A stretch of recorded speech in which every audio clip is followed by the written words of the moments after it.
Okay, good morning everyone. So, I would like to review what we have done till now very briefly. Then we'll continue with our discussion we have started yesterday.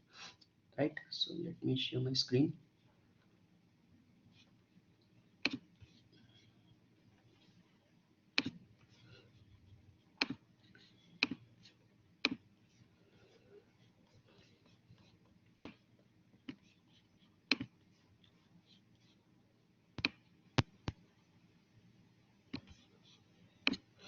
Okay, so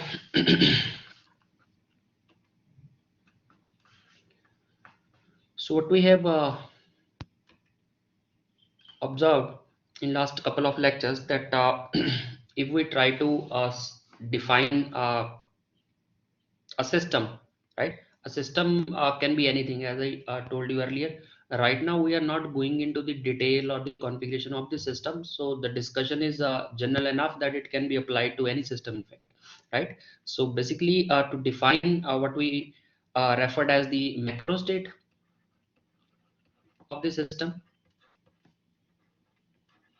so which is basically, if you just define these parameters, that how many number of particles are there. And later when we'll switch to quantum stat mech, you will see these can be number of photons also, right? So particles need not to be like non-zero rest mass particles, so that can be photons as well. So I'm just giving you examples. Then you also need to specify that how much energy is accessible, or the total energy of the system is, and then how much space they are occupying. So if you define these, then for a given system with this macro state, there are large number of micro states which the system can be in, right? So that we just symbolized by the symbol capital omega. And of course this has to be function of my n e v, and we saw this with certain examples last time also, when I was showing you distribution of some particles into different compartments, right? So that you need to have a definition of these three guys, so that you can write the different in which system can be at any given time, right? So then after that,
am I audible now?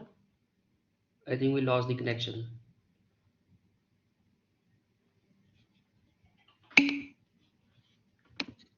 Okay, Tariq, thanks. Yeah, this is a normal problem. Okay, so let me share my screen again and I will resume what I was saying. Just due to loss of this connection, I'll say this again, no problem. So what I was saying is that we saw that and suppose if connection is lost, you can send a message in a WhatsApp group also that it's not visible or connection is lost, right? So then we'll quickly switch to maybe another connection. That's okay. So what I was saying, so we had a certain a macro state. Then we can define this number, that how many number of microstates are accessible to the system. And then for the equilibrium of two system, which we saw last time, that we had the number of microstate accessible to the composite system. So this we saw as a function of total energy of the composite system as well as E1, right? And as Tariq pointed out and correctly, we can also do same calculation via writing this also, right? So my E0, the composite system, as well as E2, it doesn't make any difference actually, right? So what we have done at equilibrium, we give this assertion that this guy, or the number of microstate accessible to the system, is going to get maximized, right? So then for maxima, we just differentiated this with respect to either you can go for E1 or go for E2, and at equilibrium that has to be 0, right? And from that we basically reached up to one point that we defined certain parameter beta, which was something like this: curly by curly E of log of omega as a function of course, n v e. So being n constant and constant volume, but energy will attain its equilibrium value, E equilibrium, right? It's not E average. There's a difference between E average and E equilibrium. Mind that. Okay. So basically, for equilibrium, we just saw yesterday that these two parameter need to be same for both of these subsystems. If you remember that A1, A2, I'm referring to yesterday's lecture. This is just a review. I'm not like doing something new. So then this was basically, if you remember, this was a statistical consideration, right? So this is basically statistics coming, this condition is coming from statistic, but we also, when compared this with respect with the respective thermodynamics, this translated to uh, this condition: the temperature of those two subsystems has to be same, what we normally term as thermal equilibrium, right? So this was the condition we attained, and beta has very nice relation with this temperature that we saw yesterday. That beta is nothing but 1 by Boltzmann constant times temperature. So this we derived yesterday also, right? So if you are saying beta 1 is equals to kt1, so if beta 1 is equal to beta 2, that means t1 is equal to t2, because k is same for every system. So this was something what we did till now. And if you have any question you want to raise, you can type in, then I will be happy to answer before I move on. Any questions? Let me see, some people messaged. Okay. So if no more question, let's move ahead. And the discussion which we are going to do today, it's quite similar but bit mathematical. So I will be bit fast. You can stop me and ask me that, okay, I'm not getting this, sir, or what's this thing is. Then I will try to answer that. Just give me 1 minute. Okay. So yeah.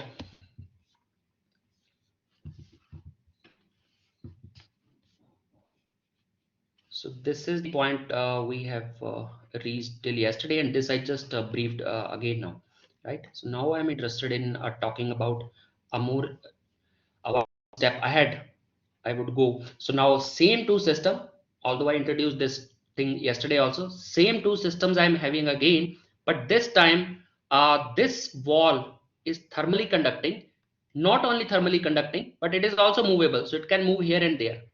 Okay, so now you must understand, as someone of you yesterday asked, that how we can keep the volume constant. Of course, if this wall is fixed, the volume of this box, suppose you can think of this box in 3D also, right? So like it's a 3D box. So as long as this partition or this wall is fixed in its place, then the volume of this cube, I would say, if you like, as a special case we can think of, or otherwise it can be like a room with non equal sides also, that can also be case, or maybe sphere, it doesn't matter actually, volume will remain constant as long as walls are fixed. But now I am permitting this wall to move here and there also. So it means now in this situation, so my energy E1 and E2 of system A1 and A2 respectively, as well as their respective volume, they are now both variable, right? So now they are not constant, but I am not permitting particles of the respective system to exchange. Okay, so this wall is not penetrable as of now. So it means these number n1 and n2, they are fixed, so they will keep their value throughout this you can say equilibrium process. So now this condition, you might remember, this is same what we have wrote yesterday, that my energy of the composite system, which is the sum of individual energies before when they came into the thermal contact, this sum is going to remain constant, although this E1 and E2 individually can change, because we are permitting energy exchange between these two subsystems, right? Similarly, now the total volume, sum of these V1 and V2, this is going to be a constant, but individual V1 and V2 can change. I think you must understand this. This is not very hard to understand. And these two constant, of course, although I wrote constant, but they are not same. So this value is E superscript 0, and this is V superscript 0, right? So now if you remember, when last time only energy exchange was allowed, so I wrote the total number of microstates available to the composite system like this. So it was this, and function of total energy as well as E1, right? But now because I allowed energy as well as volume to interchange or to like vary, so now for equilibrium condition, I would write my total number of microstate accessible to the composite system like this. Now it will be the function of total volume, total energy on similar pattern. The V1, as Tariq said, we can consider here V2 also. That's equally valid discussion also, right? So then E1, hope you can understand now why V1 and E1 appearing, because they are variable now here, right? So if you remember, this condition is exactly same what we derived yesterday. So this is nothing but this quantity, this whole quantity is nothing but this is beta 1. And this is from where we are getting this, just differentiating this number or number of microstate accessible to the system for equilibrium, this curly omega of composite system with respect to E1, this has to be 0, right? Because that's the condition for equilibrium. So, and if we do this, you are going to get this. This is what we derived yesterday. It's not very hard. It's quite easy to do this.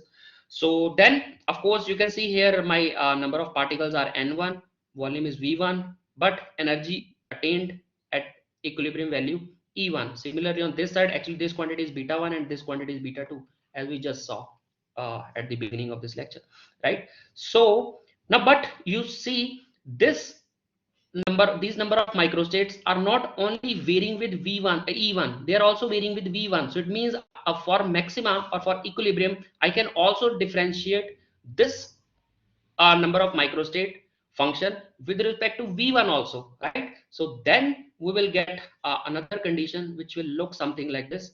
I think you can appreciate without even doing much of mathematics that this will give something similar. But now you will have differentials with respect to volume instead of energy. Rest everything follow. Just these conditions will change. Now you have differential at value n1, E1, but your volume attained its equilibrium value, which is being represented by V1 bar. And we are going to name this new parameter as etas. I'll show you what this eta is actually. As we saw that this beta was somehow related to temperature of my system, right? So this eta, can anybody of you guess before I go to next slide or discuss more, that this eta will be related to which thermodynamical parameter? Just guess. Volumes are like exchangeable, volume can change, so under equilibrium, what is going to allow, like this is basically eta of my system 1, because if you see only index 1 is appearing everywhere. This I discussed in last lecture also. So this is basically eta 2. So this is eta is another parameter, and for equilibrium they both has to be same, right? So at equilibrium volume. So what physical parameter or what thermodynamical parameter you would think of will be related to this eta parameter in equilibrium situation? Can anyone of you guess? Although I told about this yesterday also. Any idea? So, I mean to say this has certain parameter eta, which is defined like that, and this is also having certain parameter eta too. So when these two values are going to get same value, only then this wall which is movable will be in equilibrium state. Means it will not no longer move here and there. So when that is going to happen, you should guess it, right? It's, I think, uh, it's not very hard question. When pressure of these two compartments will become equal. That's so obvious to me at least. Yeah, Tariq, it's pressure. So because if there is a pressure difference between the subsystem A1 and A2, then this wall has to move, because pressure difference times the area of this wall, that is the force on this wall. So that force is going to move this wall as long as this is not going to attain a equilibrium state, right? So these etas are basically related to the pressure of the system. Okay, so let's see how we can write about this thing. But even before jumping directly into how this is related to pressure, I will now relax one more condition, the third parameter you would see. So yeah, so for equilibrium, as I just said, so your temperatures has to be same, either statistically same. So betas has to be same for both of the system, and etas has to be same for both of the system, right? So these are the conditions I just wrote away, where eta is defined like this. So these relations are going to stay with throughout this course. Okay, so have this picture in your mind every time. Do it quickly, that okay, eta was like this, beta was like this. So I was differentiating with respect to volume because eta was related to pressure. So I was differentiating my this log number of microstate with respect to energy, because that is beta related to temperature. So then I would, yeah, so these are again whatever I am saying, it is written in text here. These are just notes. I am using these notes because just I can't write so nicely during lecture on this stylus. So writing is not that good, right? And these notes are I'm also providing on this Blackboard platform, right? So every note and every recorded video lecture is there for your reference. So these two parameters need to be considered. That's okay. So now I'm going to relax third condition. The third condition was that, okay, let me draw that here. Just a minute. So now I had these two systems. Okay. And these, this is not necessary that you should have this such symbol geometry. Two system can be arbitrary, right? Like maybe a arbitrary system, then there is a arbitrary wall. That also doesn't matter. So you can say this as A1 and this as A2. So where this is the partition between them, and the conditions which we imposed on this wall, be it movable, be it thermally conducting. Now I'll relax one more condition. So it doesn't matter actually on what type of shape your subsystems are having. And actually this is purely hypothetical, and there no need to be actually well defined wall over there. That's also not necessary. For example, you are mixing two gases. Okay, so then you can't say that there is a wall kind of thing. So this is just a hypothetical wall. Okay, so step by step we are actually moving towards a more natural, I would say, scenario, right?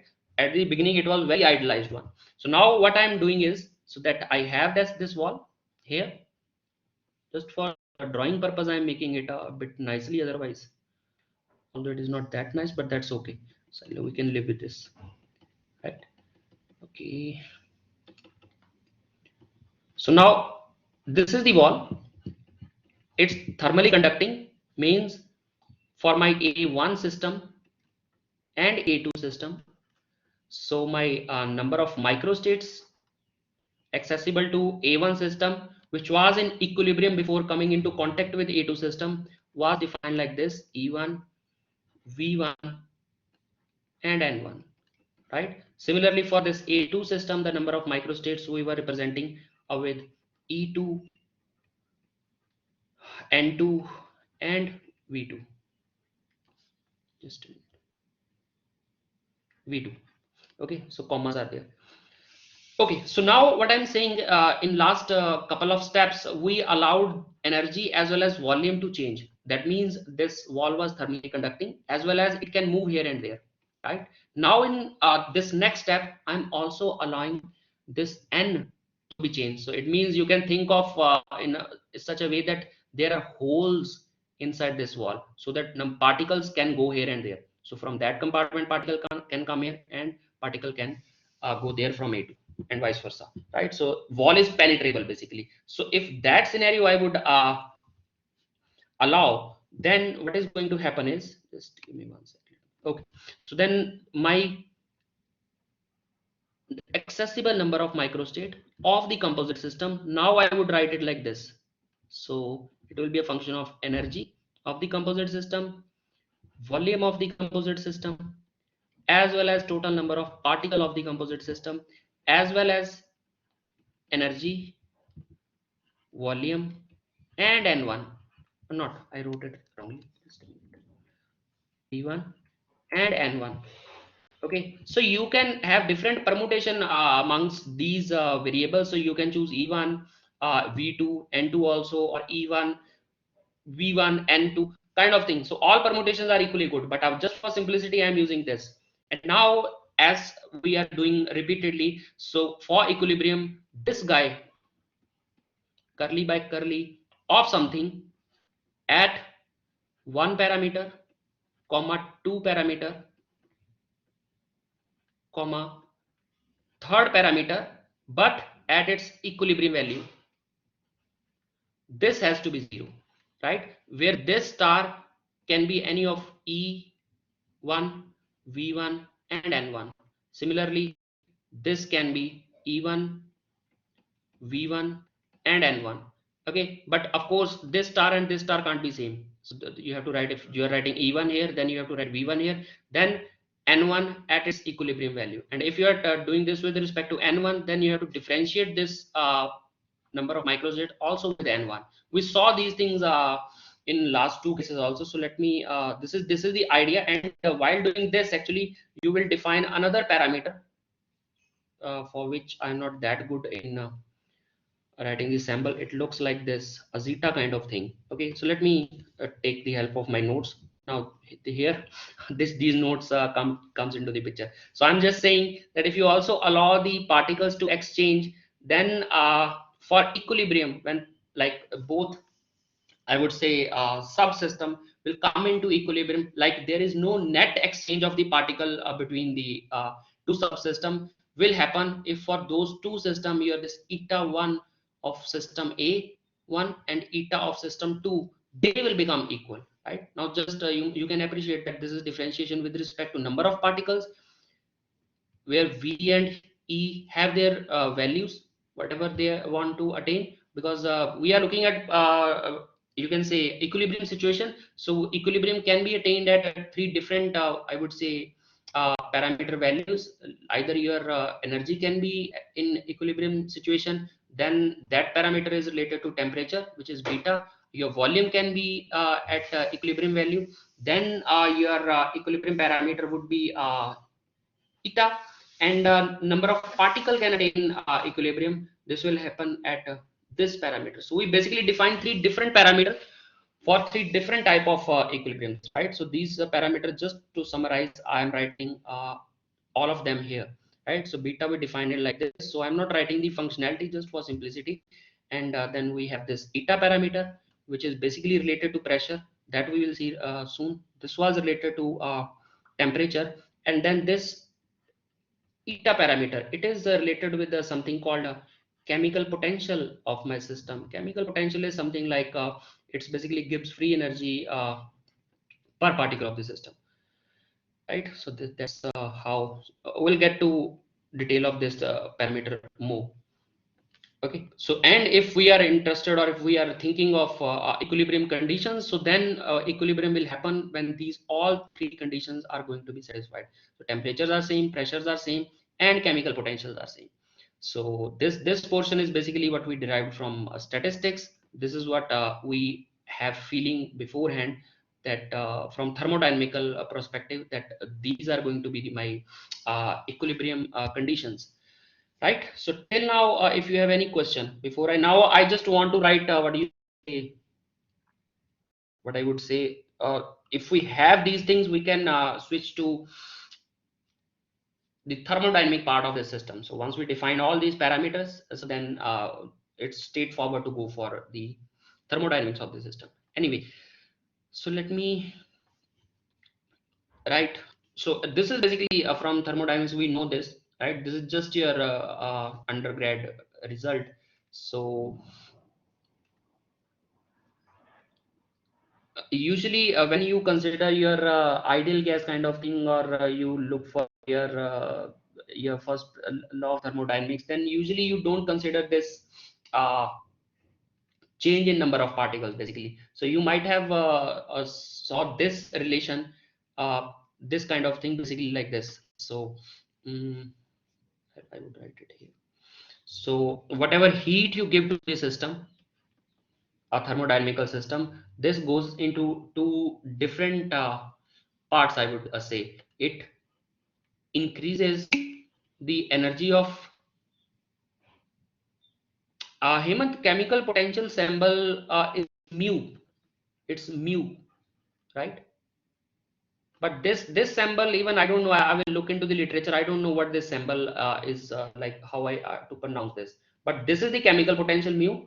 This is the thermodynamical statistical parameter which has correspondence to this, right? Similar to eta was having correspondence to pressure, and my beta, it was the corresponding parameter to temperature. So all these three are from thermodynamical perspective, and these three we derived from a statistical perspective, right? So under equilibrium condition. Okay, so then I was saying that if you give a dq amount of heat to your thermodynamical system, it may be used into part of it maybe goes into change in the energy, and rest of it can do some mechanical work, right? So or you can just revert it like this also, so that de is basically your dq minus pdv kind of thing. And you know from your thermodynamical definition of entropy that this dq is basically a tds kind of thing.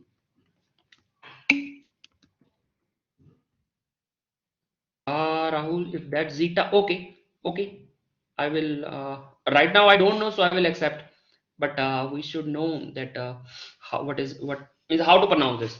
Frankly I don't know because I have not used these symbols from long time. My like things are enough with alpha beta anyway. So now you can see this result is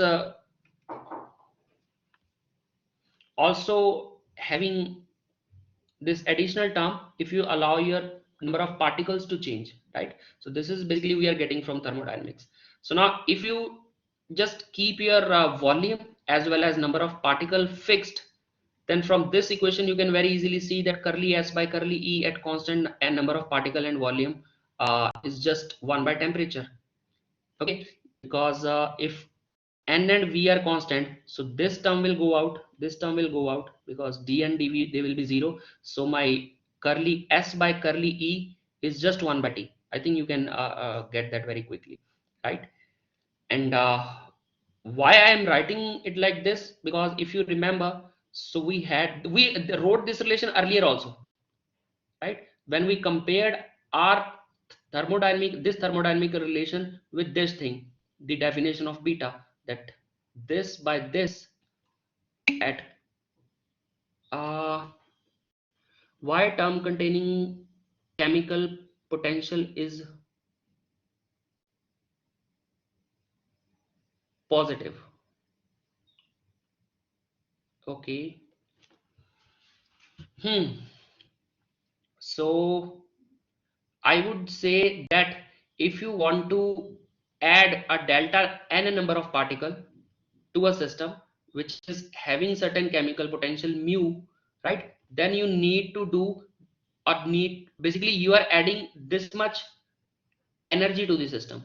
So this is the addition of this this term is additive basically, right? So this is going to be a positive term in total energy of change of energy in the system. Okay, so let's coming back to this thing. So this was the situation, and here your number of particles as well as volume of the system was fixed, and this was, if you remember, we defined beta like this, right? So when we compared this expression from statistic with the thermodynamical relation, so we got this beta is equal to 1 by kt. So this was we discussed lecture, last to last lecture, right? Similarly, from same thermodynamical relation, you can see that if you keep your energy as well as number of particle fixed, so curly s by curly v is just p by t, right? Because at constant e, this will be 0, this term will be 0, and dn term will be 0. So only these two terms will survive, right? So from where you can write curly s by curly v as p by t. So this is that relation. And if I use this, because from statistical perspective, we just had this relation a couple of slides ago, that if I differentiate this with respect to volume at constant energy and constant number of particles, then this quantity was my eta. So just from these two relation, I can write that my eta is nothing but basically p by kt,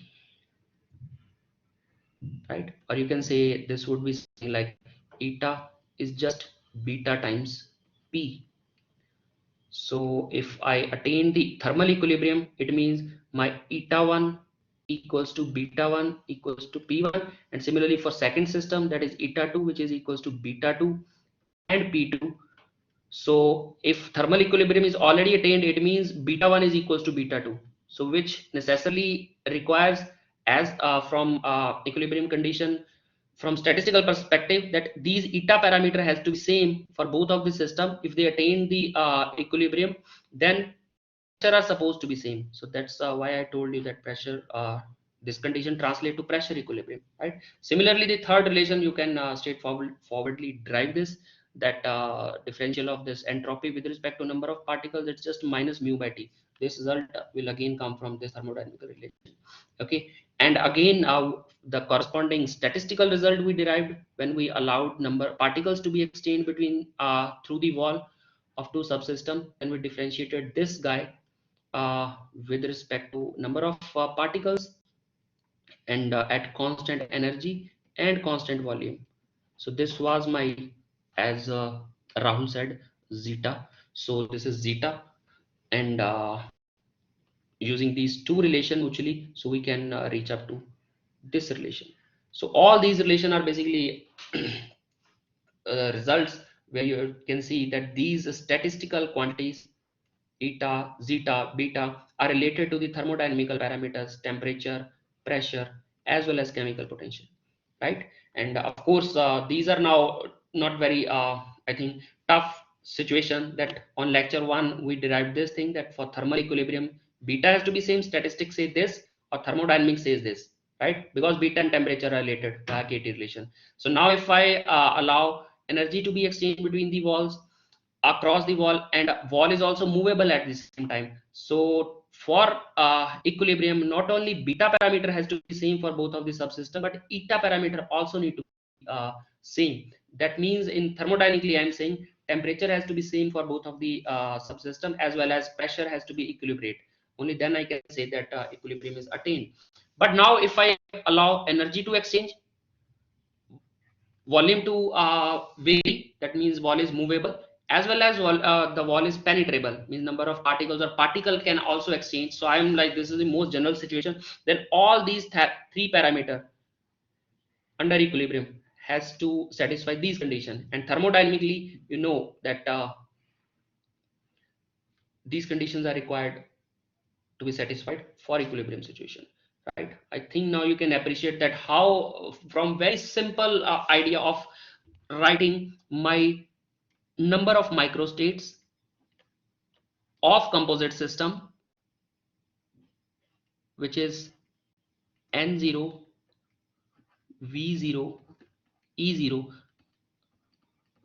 If I'm writing these guys as a product of these,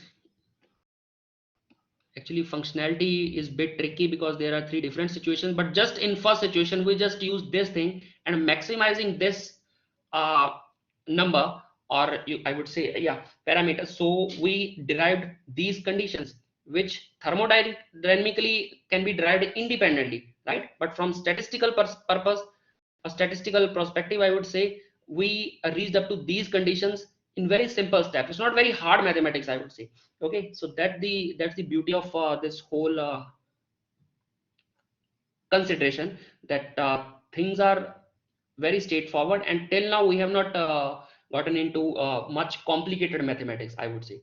Okay, so let's see if we have these. Let's I will summarize the you can say steps, that if you have your this omega for a system, and how to write the full thermodynamics of the system. So I will just briefly tell you the steps to briefly go for solving any problem. So first step is, of course, for a given macro state which is defined by these parameter NVE, you need to find the number of microstates accessible to the system.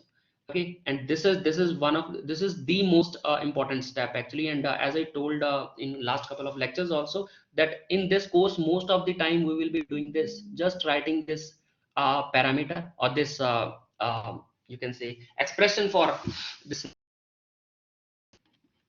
for a given macro state. So that's the whole target. And once you have this, you know that very well, that you can write your entropy of the system thanks to Boltzmann, which is like this. So your S is nothing but K log omega. This we also derived or saw last time, right? So you can write the expression for entropy of your system. And once you have the entropy, then it's straightforward to write the expression for temperature, pressure, as well as chemical potential, knowing these equations.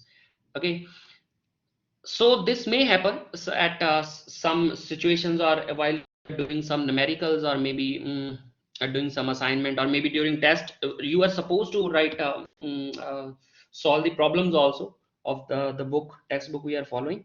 So this that may happen, that instead of entropy expression of this type, you may have expression for energy, which is like this: energy as a function of entropy, volume, and number of particles, right? This is exactly same situation as it is written here, that you have your S as function of energy, volume, and number of particles, right? So this is just, you can invert this relation to have this is one and same thing. So it's something like I am writing x is equals to 3y square, right? So this x is basically nothing but f of y, but you can also write y is equals to square root of x by 3. So this you can say a g of x, so it can be inverted. So this is nothing very new, you people are aware of these things already, right? So suppose if energy function is given, then how to proceed for the thermodynamics? It's very easy to do this, right? So you can see how you can write the pressure. So this is you can use these relations also, these are thermodynamical relations. Then you can also derive these things from this result which we wrote on last slide, that keeping n and s fixed. Now s becomes a variable of the system, right? Because we are writing energy as a function of s, so s now become an independent parameter. So curly E by curly V, then you can have pressure, then you can go for curly E by curly N at constant V and S, that will be your chemical potential. Similarly, you can go for temperature also, right? So I was saying, yeah, this is what I said. So having S as a function of NVE, you can have E as a function of NVS. That's not a big thing. Okay, so I mean to say, once you have this parameter, then in principle you can drive the thermodynamics of your whole system under consideration. And the last slide, I will take just 1 minute. I know we are 20 seconds above, but I'll take 1 second just to say these things, that having defined S, you can calculate temperature, pressure, chemical potential, and knowing all these four parameters, you can write these thermodynamical parameter also. The Helmholtz free energy is energy minus Ts, a kind of thing. So E is known, T is known, S is known. So Helmholtz free energy can be calculated. Gibbs free energy can be calculated because all these parameters are known now, right? So Yeah, you can also calculate this is what I said earlier also, that gibbs free energy is nothing but it's chemical potential time number of particles. So enthalpy of the system can be calculated, which is energy plus pressure volume term, or alternatively you can write it like this from using this relation. So because all the parameters are now known, so you can calculate these various thermodynamical parameter. And I will end this lecture by saying that these heat capacities can also be calculated using these expressions for entropy. If you are interested in writing expression for energy, that's also equally good. So heat capacities, enthalpy, Gibbs free energy, Helmholtz free energy, all these thermodynamical parameters are computable once you have the expression for omega and v e. So that's the I would say take home message from today's lecture, that having this I can derive full thermodynamics of the system, right? So that's all from my side for today. If you have any question, you can type in, and if don't, you can also message me in our WhatsApp group, or and if no, then you are good to leave the session. Thank you.